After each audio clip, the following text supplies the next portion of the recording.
We can talk. You know what? Let's quickly talk about Arsenal because I feel like we all know City are probably going to win the league, and that's been the consensus for the past. Yeah, they wrapped it up. They wrapped it up early. Exactly, 5 wins from 5. But I'm looking at the table now, and Tottenham are in second. I think Arsenal are up there, and so are Liverpool. I think they've both won 4 games and drawn 1. So I'm going to ask you, James. I'm going to go to first. I'm guessing you're going to go over Arsenal with this question. Who do you think are the team that are going to compete with City this season, and why?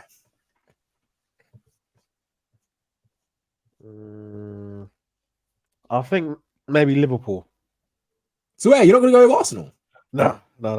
Because Arsenal aren't even playing as well as they were last season to even start the season. So it's an interesting time at Arsenal because things are going well, but you just don't get that feeling that they're really ready to take on City. And Liverpool know how to take on City. And Liverpool seem to be like, even though they're going behind, Liverpool are picking up results. Like the players are looking good, new signings are clicking. So I wouldn't be surprised if Liverpool do something. But don't you think the fact that you're still level on points with Liverpool and not playing well, don't you think that's a bit of a good sign? No, because it like last season, like when things weren't going well, we're like, oh, at least we're getting the results. When we needed those results, they never came. So it's like, as an Arsenal fan, I'm not trusting them until game 38. Like, no matter what they do, no matter what games they win, like I won't trust them until game 38. And if they're above, they're above. But no, they lost my trust, man.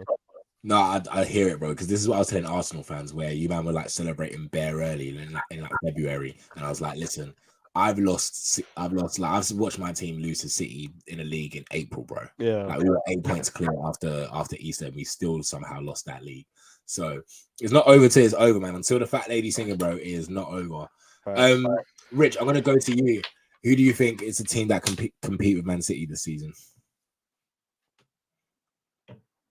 You're on mute, my boy.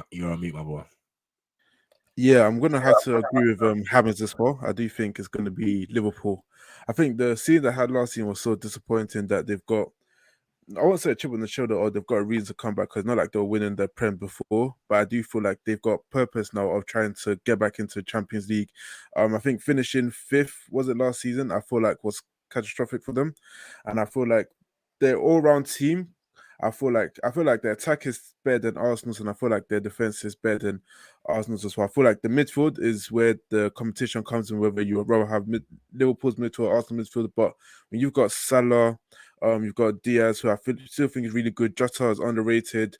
Nunes, he looks like if he comes up with bench coach trouble, and in defense you still got Van Dijk, who can get back to his best. Trent, Konate, Alisson. I've said before, Alisson is the most talented goalkeeper I've seen in the Premier League. Not greatest, but most talented. So I feel like a combination of all these things, and then Klopp, who's probably still the second best manager in the league. I do feel like they've got the recipe to challenge Man City more than Arsenal. No, I hear it. I totally agree. When it comes to Liverpool, I don't know with Liverpool. Sam, I'll go to you and then I'll have my say. Sam, as a City fan, who obviously you man are going to win the league. Let's keep it 100. But who do you see as a team that thinking we might have to be wary about them? Is it Liverpool? Is it Arsenal? Or maybe even Spurs under Big Ange? Or am I just forcing the Spurs agenda? You're forcing the Spurs team, man. Yeah, you're forcing the Spurs agenda. No, of course. Bro, hence why I said it. Like, come on, man. Hence why I said it.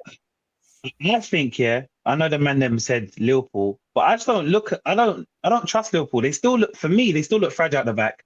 Like Richard said, their midfield isn't the best. You're playing McAllister as a DM, and when you're going to come up against City in terms of the signings that we've made, and we can play in different styles, I think that we would beat Liverpool easily now. I think with Arsenal, I still think we'd beat Arsenal, but I just think the way they play and they've got that Arteta kind of, he's following that Pep system of how to play. I just think they're going to be able to do more damage than Liverpool. I think there's going to come some time where Liverpool, they're going to go back and man like Richard's going to be calling Van Dijk, Van Disney. Everyone's going to be getting at Konate. everyone's going to get at Trent.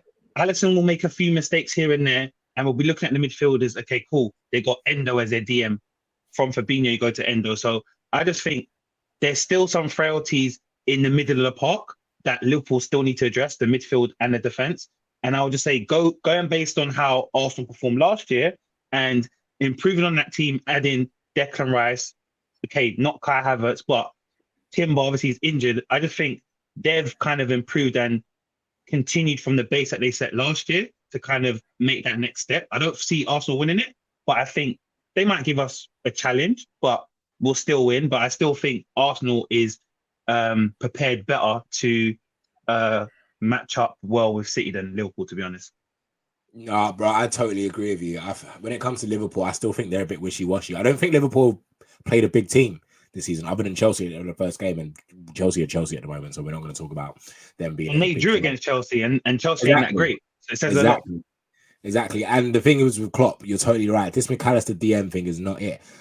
Don't get twisted. I don't think Endo's a bad player, and Endo's your only out-and-out DM. Gravenberch is sick. I wanted Gravenberch at United, but he's not a DM. So they only have one DM, and I feel like they're a couple injuries away from like that season where we were seeing Nat Phillips at the back. Like I saw, who was that centre back that started for them the other day? Oh, Kwanzaa or whatever his name is. No, who are these niggas? Like I saw it and I was just like, do you know what I mean? I don't get twisted. He played well apparently, so fair play. But I'm seeing Kanate on the bench. I'm thinking, bro, if you're going to be doing that for a 38 game season, this squad doesn't look that great. And you know what? In all honesty, because Arsenal are not playing well, I don't see anyone competing with City at the moment. Like, fair enough, Arsenal did last season and they got them to, and they still finished like, what, 8-9 points above them. But I just see like, bro, City is too good. They've got Jeremy. You've given Pep another speed demon. Like, you just see Pep after he said, "That's a winger, man." He's sick of that. He's sick of that nigga Grealish, bro. He's sick of him. Grealish. No, that's what makes Pep so funny. How can you love both of them? You got to pick a. He loves Grealish. He loves Grealish, but he saw a proper. He saw a proper winger, bro. He saw a proper one-on-one merchant. Bro, it's. Do you know why he was inspired? He's thinking when I'm playing against Liverpool and I got Trent, I'm starting Doku. Like if you're playing Liverpool, like he's like we've got a team now where we can mix and match for different styles. Like sometimes we haven't had that in the past, and I always say like I always miss the times when we had Sane and Sterling on the wings because it was just pace and it was okay, cool, get to the bar line, get the balls into box, and now we've got a striker like Haaland's going to feed off those tap-ins. So now when you're playing like someone like a Liverpool and you know Trent's the weak point, instead of playing Grealish that's gonna just take 10 touches, play Doku that's gonna go in and out and like Tony said, there's a speed demon that's gonna cause him problems. And then we can change it up. We got Nunes to bring in, we got Foden, we got De Bruyne when he comes back, we got Bernardo, and then in defense, Stel Laporte, we got Vardio. So like we got an array of riches here, man. I don't want to keep on talking about City because it seems unfair, innit? But that's what I had to say. I said it seems unfair. Bro, everyone's used to it. Everyone's used to it now. It's like how United used to dominate back in the day, and everyone was just used to it. Now it's City. True. Like it is what it is, man. Like we just have to live with it. Quickly, I want to throw another question in. There's a lot of managers under pressure at the moment. I feel like Ten Hag is under pressure. We heard that Paul Heckenbottom is under pressure. I want to ask you guys, and Richard, I'm going to go to you first, because maybe your manager might be under pressure as well. Who do you think? I'm asking, who do you think will be the first man to be sacked this season? Who do you think is going to be the first manager to go, and why? First manager to go. So the thing is, I don't think Chelsea's Poch is getting sacked anytime soon, because I think that would be disaster for Chelsea again to be running through like 4 managers since Todd Boehly took over last season. I'm even looking at the table and I'm looking at the people at the bottom, and the only people I'm thinking that shouldn't be there are really Chelsea United, which is why I think it could possibly be Ten Hag. I don't.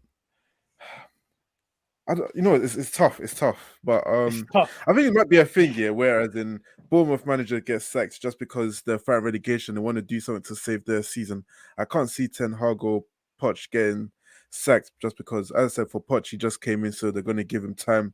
And with Ten Hag and his what's it called, disciplinary and stuff like that, I feel like they like how United always like a manager that's gonna take the blame of the Glazers and stuff. So I feel like he's doing that at the moment. So I don't think they'll get rid of him.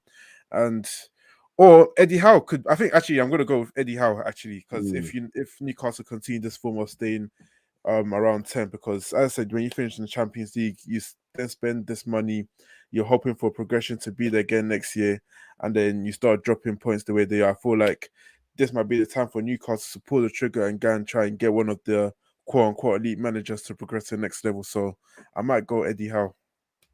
Eddie Howe, yeah, Eddie Howe's a good shout, man. I said it, especially with Champions League ball as well. When they're playing Champions League during the week and then they've got games on a Saturday. I don't know if Anthony Gordon and them man can lead you to like progression. So yeah, don't be surprised if Eddie Howe dips.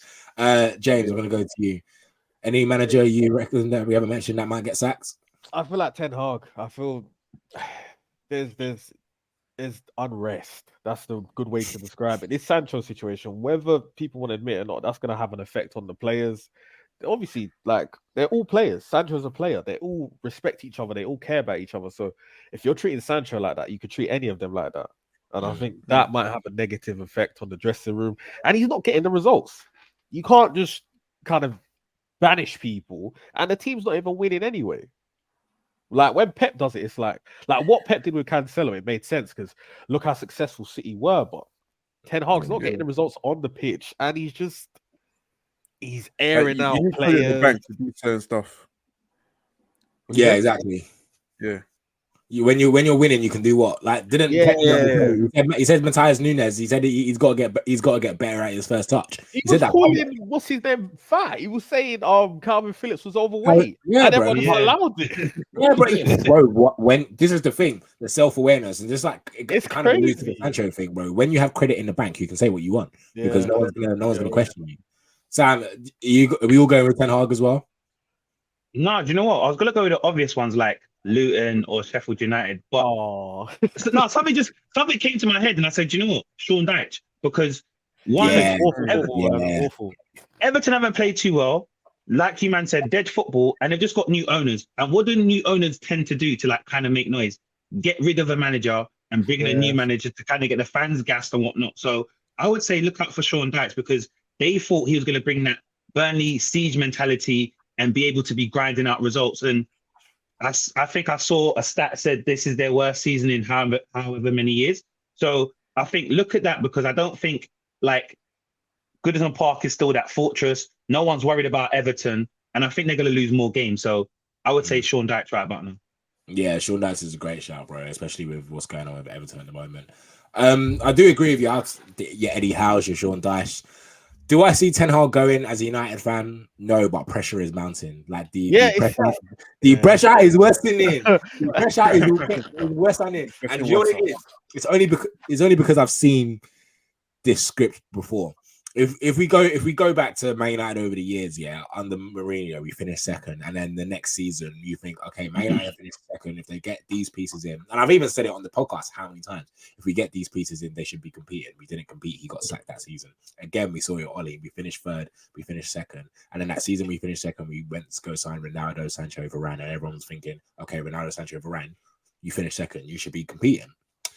Got sacked that season as well. Now we finished third. We got a trophy. How do we better this season? The style of play needs to be better. We need to improve. We're not doing that at all.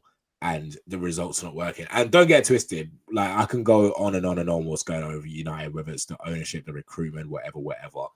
But Ten Hag needs to take on some responsibility because prime example, like you're playing McTominay. Like, apparently we played a diamond or whatever, or this whole right wing situation, and then we don't have a right winger, but apparently McTominay was on the right hand side of the right wing. And the brother why is he still there? Why is he still United? Why is he still? Well, this is the thing. Why is he still there? Like, he had 15 passes in 85 minutes. Like 15 passes in 85 minutes as a professional footballer and as a midfielder in Man United player. As a United player is insane. It's insanity. So that's on Ten Hag, bro. Like his in-game management, his lineup. Like I watched that lineup because one, I knew we were going to get better to Brighton anyway. Brighton have been and are a much better football team than us, so I wasn't even going to watch that game. I saw the lineup. You doing on Twitter? Sorry, say that again. You see what they're doing on Twitter, Brighton? Well, that 30 pass thing. Bro, they're just gunning us. They just keep gunning us. Like that's what they do. If you lose to Brighton, they're just gonna gun you on TikTok for like 2 weeks. Like act like you've been here before, innit, Brighton? But they're a good club though. But they're a smallish club, so I get it. But bro, like if Ten Hag doesn't fix it, I can see him going. And that's not because I want him to go, because I don't want him to go. Because who else are we gonna get? But we're a stupid institution. Like I was seeing people. The amount of people we've invited to Old Trafford recently. I don't even want to say him in the pod, but I know Jason Love was there. I saw Jason Love. Was there. I said, I saw him in a rainbow Gucci shirt. Bro, Wait, Jason Love was there. Yeah, bro. He's there. He got He was comms. there, bro. He was live. That's mad. That is mad. That is mad. He wasn't. I saw it on the Well, TL. That's a red card, man. That's a red card. Bro, niggas saying Jason Love at my football stadium, man. This is crazy. This is correct. This is Manchester. insane, bro. In Manchester, like, we're just a That's finished hilarious. institution, man. That is From start to finish, we're a finished institution. So yeah, man. If Ten Hag doesn't fix it, because I don't know how he fix it. I don't know how he fix that midfield. Maybe play Casemiro and Hannibal, and because Hannibal can run, and that's the only reason why I say that can fix it. Or we have to rely on Kobe Manu to come back. But the brother's 18. The fact that we have to rely on an 18-year-old. Yeah, way too much pressure on his shoulders. Way too much pressure, man. Like, we're a finished institution, bro. And then what happens when he messes up? Because he's 18. Bro, because he's 18. Exactly, man. Finished institution. So that's why I don't see how he fixes this. I really don't. But we're yet to see, man. Quick thing on Chelsea, because again, I'm going to use that quote. Who are these niggas? I was seeing their substitutions, and I was just like, first of all, who are these niggas? David Washington. That's the guy that Chelsea took. Yeah. Hey, David Washington. David Washington. What the hell? Yeah. Ronnie Starter. Man, like Ronnie bro. Starter, you know. That's Bro. crazy. That is crazy. Yeah. Like, what? Richard. As a Chelsea fan, what does that do for you? Because, bro, Conor Gallagher was your captain, and I swear he was leaving in the summer. Yeah, I kind of like. I don't know if he was captain because we had like 3 players on the pitch that could have been there. As for the subs bench, I didn't really care about it because I know why it is what it is. We've got so many injuries, even though I don't think with Chelsea's situation when we get our players back, we're going to be elite because we've been having these injuries for 3 years now. So it's not a thing of this is a one-off. It's a thing like we're just an injured team, so we're going to be going through this throughout the season. I think it's just one of those things that I've accepted defeat. Like we're never going back to the top. I think we're never going back to the top because we've signed You will never make it. You will never make it. I just scratched my head because I'm thinking ever since because this is not a situation that even just started with the new owners because we haven't competed for the league since we lost one in 2017. And we've signed so many players and we've brought in so many managers and we've changed so many things. And I don't know, we just can't seem to close the gap. If anything, we're moving further away. And again, obviously, I understand the whole injury stuff that we've got as well. But then you look at a lot of teams that we lose to, and it seems like we've got more talent than them. So I don't know. It's just a thing. What did we do to these football gods? Because look what you done. Look what you done. No, I hear it, bro. I do that. I hear it too, man. The sacrifice is finished now. Roman did his sacrifice is done, so you have to go back to for pushing people off that train. When you have to go back to Chelsea with the fucking the billboard as their stand. Go back to the old days, man. It's all right. Do you know what I mean? It's power, man. Paul Pogba buried the goat at the Old Trafford centre circle, bro. That's how this feels good ass. Exactly, man. You get it? You get it, man. You know what I mean? It's one of them ones. No, but I hear it because right now I don't see how Chelsea, as I said earlier in last week's point, I don't see how Chelsea compete. I don't see how it gets. Like, I feel like you're buying good young players, so you're gonna be in and around it. But competing, I just don't see it. And I've always been very skeptical of Pochettino as a manager, anyway. Yeah. So, but then even though as I said before, if it was a thing where I said like, because I mean, and Kuka's still injured, Reece James, and all these players. So it was a thing where I said, if we had all our starting 11, our pro starting 11, but that's not an excuse, bro. No, I'm not saying an excuse, but I think you got enough talent to beat Forest and Bournemouth. You got enough talent to beat Forest. I said you guys got enough talent to beat Forest and Bournemouth, though. Come on. Yeah. I don't know. I don't know. He said I don't know. By the way, 1-1. He said I don't know. Yeah, man. All these injuries. Maurizio. You got Cole Palmer. You got Cole Palmer, 45 mil, and he's on the bench. Like, come on, man. Why is he on the bench? He left that. But this is what I said. We need a transfer ban because at this point, I need we need a transfer or the Premier Run it back. Like someone, please save us from ourselves because I saw one link to Ramsdale today. I said we might as well just keep Kepa at this point because it just doesn't make any sense. But as I said, even going back to the injury thing or no matter we've signed a lot of players, and the reality of the fact is not all of these players are going to be successful. So it looks like a lot of these players, or half of them, will probably be flops. I'm hoping it's the ones that are injured that are going to be the ones successful, because what I'm seeing from a lot, obviously, Disaster, he had a decent game on the weekend, but I'm not fully convinced by him. Respect him, please. Respect Disaster, him. whatever. So, Respect him, Kowa, I think he's talented, but two things. I don't think he's a left back. I don't want to see him play left back again. And two, I mean, low key, I don't know if he's listening, but he's a shaky defender, in my opinion. Shaky? So, and then, yeah, I think he's a shaky defender. Like, in terms of when you actually ask, Cole. yeah. I rate him a lot. I rate him highly. No, I'm not saying That's he's not good. I think he's very talented. I think he's very talented. I'm just saying he has some of those, like, you know, they talk about Gabriel Bozo genes and stuff like that. Yeah. It's just like But you're playing him out of position at the moment. You're playing him as a left back. Yeah, he's so not really a left back. I don't want to see him left back again. No more. Obviously, the Chua thing, I hope that is done. Nicholas Jackson, I really fear for him, because Werner, I think he's going through Werner's trajectory. The one thing Werner had on his side, he wasn't. If Nico Jackson starts flopping, you know that meme of Funk Master Flex where the guy's rapping and he goes,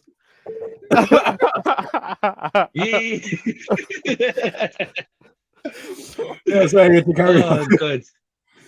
Yeah, I feel for a minute, but I don't know. I mean, hopefully, my only saving grace is that if the injured players come back, but when they come back, new ones are going to get injured. So it's peak. Richard, one quick question, because you say that, but next season or in January, don't you think Todd Bowley's going to want to spend again? Like, when does it end, and who are you going to buy? Because we spoke about this before. You man haven't bought any definitive superstar. So I get what you're trying to do, but it seems like Bowley's using this as Madison? Why did he grab Madison? He's only 26. Like, he's 1 year younger. This is my issue with us spending the £1 billion, because we signed Cole Palmer, which obviously I feel like talented player or whatever and this and that. Yeah, the thing is, he's not an upgrade on Raheem Sterling, and I feel like we've signed so many players that the next players you sign have to be world-class players. The also same issue is that the football in talent stink right now, because no disrespect to anyone, people say Saka's a top 5 winger in the world. I'm sorry, if that's the case of Saka being top 5 why winger, you say fuck him for? Saka, where did that come from? I kind of see where he's coming from. I kind of see where he's coming from, bro. But in my opinion, Saka isn't world class yet, and he's a top 5 winger in the world. That shows me the kind of talent that we've got around. If you're looking for strikers that we can actually go for, all that's there is Ivan Toni and maybe Osimhen if he decides he wants to leave Napoli. You said no to Vlahovic. Huh? You said no to Vlahovic. Yeah, I mean, Vlahovic is a baller though. I would have taken him. Yeah, that's a good striker right there. He's a baller. But the thing is that you know the spirit of Chelsea as well when it comes to strikers. I mean, the only successful strikers that we've got is Drogba and Diego Costa. Everyone else. You know what it is? Todd Bowley's seeing this Chelsea thing as an experiment in terms of, okay, not all the players are going to work out, but some of the players I'll be able to sell them on as a profit. Like, that's like, for you to sign so many players and there's no definitive. Okay, there's no profit to make over here. Bro, all these men you're buying, what's it called? Andre Santos, David Washington, Paez, all them guys there. That's to sell to Real Madrid or them man there in the future. Because at the end of the day, like, you're buying all these young players. At some point, you're gonna say, okay, cool, I want to go and buy some next world class players. Or Benfica's got someone else that's coming off their pipeline. Let me go and buy him. Like, when's it gonna end? Because, like you said, you haven't bought any players that there's upgrade. There's no upgrade from who you already have. So who are you going to buy next? At some point, you're going to see someone else. I don't know. It might be Kobe Manu, whatever his name is. Oh, he looks good. Let's go and buy him from United. And then you start all over again. Because Caicedo, the couple of cases I've seen him, he's my guy. He looks smelly for you, man. Sorry. He's like... No, I mean, you're not... sorry, it's a strong word, but I think he's been very average since he joined us. But the thing is that I was never... Obviously, I think we needed Caicedo, but obviously the price tag was very, very inflated. I won't say who caused it because they will say I'm starting an agenda again, Declan Rice. But... Whoa. A team that bought Enzo Fernandez. How many games did you see before you bought him? World Cup winner. Enzo's a baller, though. And- Enzo's a and World baller, Cup though. winner. Not gonna lie. No, he ruined it, not Declan Rice. So He started I'm that just shit. saying, like, obviously, and Brighton, I don't, God knows, we can't lose to them next week. But there's something wrong with that club. They need to be investigated for a scandal or something because they can't keep getting away with this. That they just No, sell Brighton players will, and Brighton will keep getting away with this. They're a good team. They're a good club, bro. Tony Bloom's doing a very good job. They recruit well, yeah. they sign well, and they replace well. That's all you got to do. It's not hard. This is the thing. It's not hard, bro. It's not hard. What Brighton are doing is not that hard, and they're doing it with minimal peas. And it's so mad that clubs like our clubs have way more peas in them and still mess up and still look worse. But also another thing as well with that is Brighton are a team, whether we like it or not, they don't really play with expectation. Is one thing going to play for Brighton, is another thing start playing for Chelsea or United because the pressure is just so much greater and some players are just not turn off the lights. So I think the lights are too bright. Turn off the lights. You're a joke. the lights are too bright man. for some. So No, but you're not wrong, man. But we'll see when Chelsea play Brighton next week. Quickly, guys, Champions League starts this week. United are at Bayern Munich. Pray for us. And Arsenal. Who've Arsenal got? PSV. Pray for us. They cooked. Oh, it's PSV, man. You'll be all right. City, they've got like Cravendale or whatever. No, he's not there. Thank God. Oh, I just thought about it.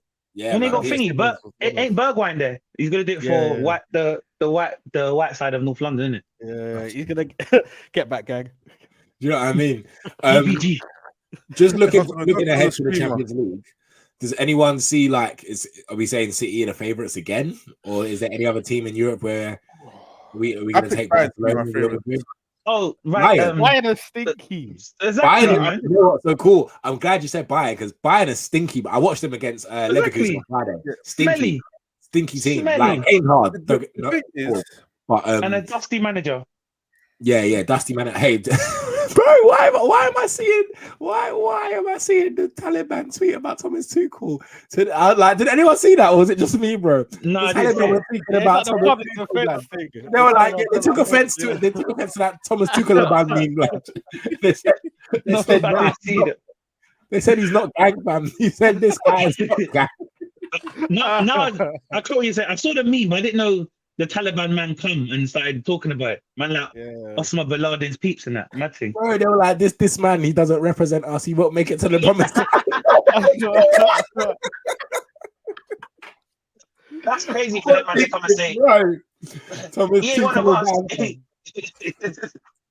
But obviously, it's one of those I mean, it's one of those. If City didn't win the Champions League last season, I would have picked them for the favourites. But I think there's a reason why Madrid are the only team that have gone back. No, but I mean, really and truly, there's a reason why Madrid are the only team that have gone back to back. I don't think it's very easy to do, and it's not like a league system where the best team over 38 game wins. I feel like there's also a bit of an element of luck. You're playing against teams you don't see normally, and things like that. And I feel like if there's any other team in terms of talent that can match them, because Sane is still very good. You've got Harry Kane, Kingsley Coleman. I mean, I was speaking on Gnabry because it looks like he's falling off, but I think Kimmich is Carrasco is good. They signed Kim, Upamecano. He's the one that scared me a bit. That's the same team that we demolished last season, though. They come Etihad, they couldn't do it. Like, what's different? Like, they got Harry Kane, cool, but I think what we've got in defense, we can nullify Harry Kane. I'm not bothered with. Don't forget, Bayern was and Tommy Man City every single week while Harry Kane was dropping masterclass. You don't have the defenders to do it. Yes, we do. Because wait, my point is, you're saying that, but when is that Tottenham? What did Tottenham want to do? Sit back and get you on the counter. Bayern are not going to want to do that. So it's a different scenario. Now you have to be the vocal point and actually do stuff because you got Kingsley Coleman, you got what's it called, Alphonso Davies. You got whoever you're playing on the left. It could be Gnabry or whatnot, Sane. So it's a different type of structure of how Bayern's going to play against City. You think Rummenigge's going to want to see? That means Harry Kane has more chances to whoop Man City into shape. Wait, Chelsea fan, you worry about getting back into the Champions League. Oh, that's harsh. That's harsh. Before Champions League, get into the Conference League first. Get to the Conference League first. Don't forget what Get to happened the Conference in League 21. first, and then come chat to us about your Don't talk about forget what Champions League. And happened you in man not even in it. Make it make sense, man. Come on, man. They go focus on David Washington and them, You man. see the same Kai Havertz and Mason Mount that everyone is slandering. Don't forget that's the team that cooked Man City that season. You didn't cook us. You didn't cook us. You didn't cook us. You didn't cook us. Mate, it wasn't cooked. It was. In fact, I'm ashamed that was only 1-0. It was that crybaby's mistake. It was that crybaby's mistake here, and that's why you guys won. If that crybaby didn't make a mistake and pushed up with all the other defenders, Kai Havertz wouldn't have scored. I don't think so. We're not going to score another one. Champions League. What are you saying? Man City. Look, but by the end of the season, we'll have the same amount of Champions Leagues as you, bro. So don't watch that. What? So are we all saying City are the favourites once again? Yes, sir. Yeah, damn it. There's a reason why Madrid are the only team to have done it. That's what I'm saying. Yeah, I want to be with Richard on this one. Like, repeating the Champions League is hard. Like, Man United nearly done it, we couldn't do it, and Madrid won 3 in a row. But they've done it with Ronaldo, and it might not be easy. Like, City are probably the favourites because I don't really see what team can beat City over 2 legs right now. But at the same time, I'm looking. But I just don't. As a United fan, I just don't want to say City are the favourites, and I'm being real. What you just said there is so true, though, Tony. Because you take out Bayern, Real Madrid, Barca, and Arsenal. At some point, all 4 of those teams are going to meet each other. No, I'm just saying. But if you go by favourites here, at one point, all 4 of those teams are going to play each other. So you're going to take one of those big teams out anyway. And like you said, over 2 legs, I'm not scared of any of them. Over 2 legs, not worried.